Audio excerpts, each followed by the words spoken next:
Sa dami nating kamatis, ang ginawa natin dito ay inalisan ng buto. Yan yung buto.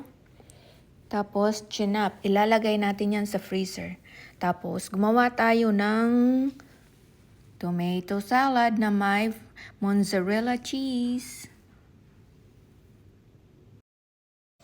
Ito guys, ready na ang ating mga kamatis. Pero sa maliliit ko siya na bag nilagay, which is not good kasi yung ridges nito mahirap i-seal.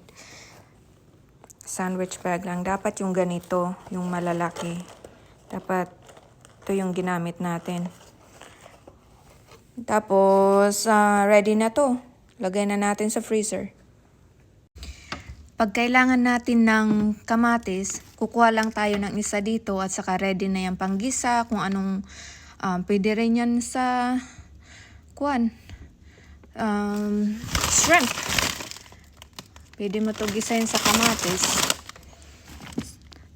Hanggang na yan, December, mga 6 months yan, pwede natin magamit. Nasa freezer lang. Ayan guys, sana may natutunan kayo kung marami kayong kamatis. Nga lang matrabaho.